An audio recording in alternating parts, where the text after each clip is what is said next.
सभी संगत को जय माता की। तो भैया आज का विषय है, गुरु भी बना लिया है और भक्ति भी कर रहे हैं, पर हमें पूजा पाठ का फल नहीं मिल रहा। क्यों फल नहीं मिल पाता है आपको गुरु होने के बाद भी, और कहाँ कमी रह जाती है? कमी आपके अंदर है, आपके इष्ट के अंदर है, या आपके गुरु के अंदर है? तो सभी विषयों पे भाई वीडियो में चर्चा करेंगे। देखो, हम भी गुरुमुख हैं, हम भी गुरु के बच्चे हैं, और जहाँ गलती होती है ना, गुरु वहाँ अपने बच्चे को डांटता है, समझाता है। और जब भी आप भक्ति मार्ग में उतरते हो, भक्ति में जाते हो, तो आपकी सबसे प्रथम परीक्षा आपके इष्ट लेते हैं, आपके कुलदेवी पितर लेते हैं, और आपके गुरु भी परीक्षा लेते हैं। तो कई लोगों का क्या मानना है कि हमने तो जी गुरु पे गुरु बना लिए, 3-4 गुरु बना लिए, हमें तो कहीं से हमारा भला नहीं हुआ, लोगों ने इस काम का धंधा बना लिया है।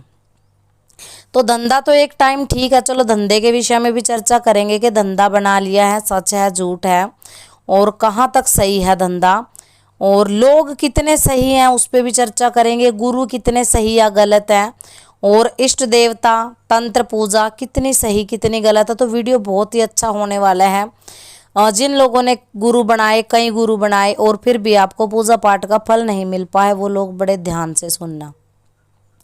गुरु ज्ञान क्या होता है, कहाँ मिलता है, क्या इसकी वैल्यू होती है, सच्चे गुरु आपको आपकी किस्मत से मिलते हैं, कैसे मिलते हैं, सारी बातें इस वीडियो में आप लोगों के साथ शेयर करेंगे। सबसे पहली बात, जो लोग ये कहते हैं कि गुरु सच्चे नहीं मिलते, आप अपने हृदय पे हाथ रख के देखिए, क्या आप गुरु के लिए सच्चे हैं? जब आप गुरु गद्दी पे गए, आपने गुरु को गंगा जल हाथ में उठा के सच्चे मन से धारण कर लिया कि हम इस गुरु को मन से अपने इष्ट देवता से भी ऊपर स्थान देते हैं, और गुरु मान करके इनके कहे वचनों का पालन करेंगे। हम अपने इष्ट के वचनों का पालन नहीं करेंगे, पर अपने गुरु के वचनों का पालन करेंगे।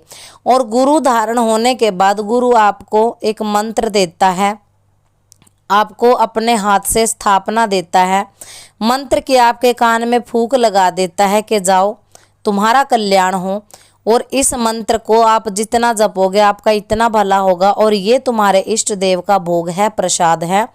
ये नियम है, ये पर मंथ आपको देना है, ये पर वीक सप्ताह में एक बार देना है, या रोजाना देना है।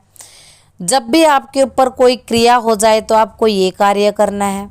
तो एक नियम आपके जीवन में गुरु बांध देता है।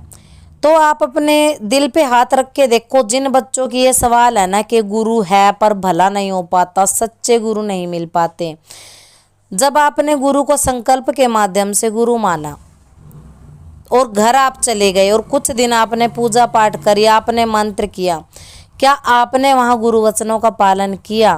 बिल्कुल भी नहीं किया। मैं आपको इसका सीधा साधा देखो सबूत के साथ बताऊंगी कि लोग क्या करते हैं, गुरु को इष्ट से ऊपर रख के उसके वचनों का पालन करना ही गुरु और इष्ट की कृपा दोनों की प्राप्ति का मार्ग खोलता है। पर लोग क्या करते हैं, गुरु को पीछे कर देते हैं, इष्ट को आगे कर देते हैं।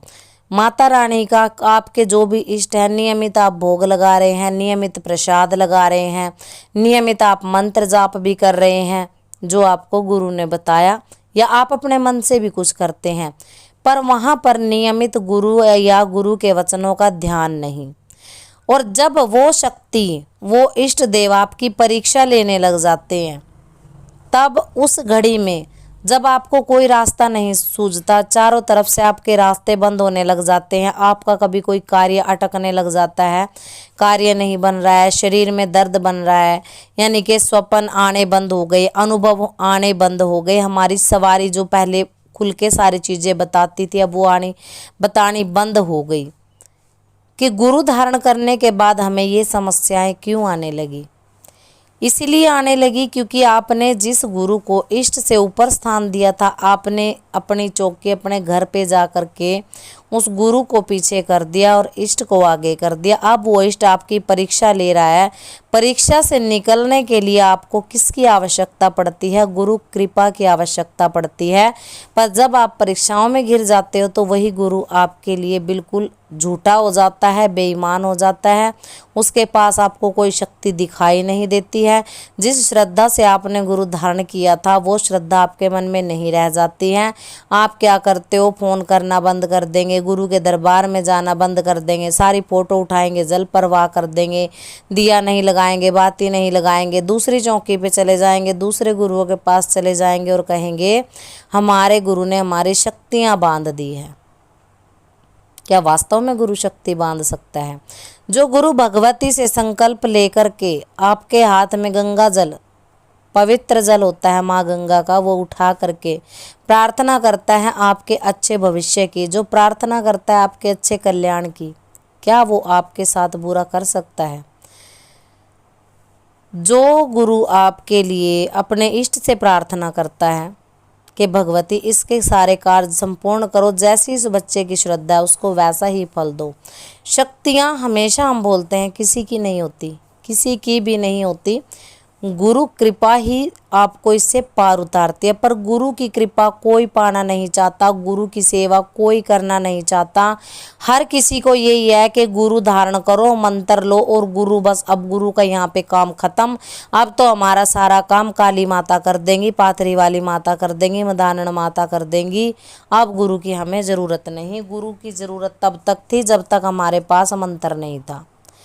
तो भाई जब मंत्र का देवता परीक्षा लेता है तो उस परीक्षा से उबारने वाला गुरु ही होता है। और गुरु वचनों को जब आप पीछे कर देते हो तो जो आपके कार्य परीक्षा के दौरान रुक गए हैं वो रुके रह जाते हैं और सिलसिला शुरू हो जाता है दूसरे गुरु की तलाश का, अपना पैसा बर्बाद करने का, अपने जप तप जो आपने साल, 1.5 साल, 2 महीना, 4 महीना किसी गुरु के सानिध्य में रह के किया, उसको आप खुद अपने हाथ से खराब कर देते हो। तो ये सच्चाई है, ये घोर कड़वी सच्चाई है। जो लोग कहते हैं गुरु भी हैं, कृपा नहीं हो रही, तो यही कारण है कृपा का।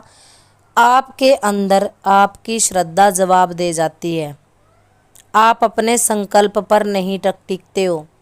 यहाँ पर गुरु दोषी नहीं होता, यहाँ पर आप गुरु दोष के भागी बन जाते हो।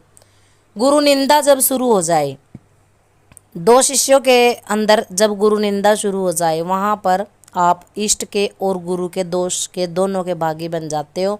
और आप कितना भी जप तप कर लीजिए, कितने भोग प्रसाद लगा दीजिए, आपका उद्धार नहीं हो सकता। क्योंकि भगवती वचनों से चलती है, सभी जानते हैं, गुरु के वचनों से चलती है। जब आप गुरु धारणा ले रहे हो, किसी भी दरबार से ले रहे हो, किसी भी गुरु से, आप 10 गुरु बनाइए, कोई दिक्कत नहीं। जब तक आप गुरु के वचन नहीं निभाएंगे, जब आपने पहले गुरु के ही वचन नहीं निभाए तो आप क्या हर गुरु के वचन निभाए। और यही कारण है कि परीक्षाओं में आपकी श्रद्धा दम तोड़ देती है।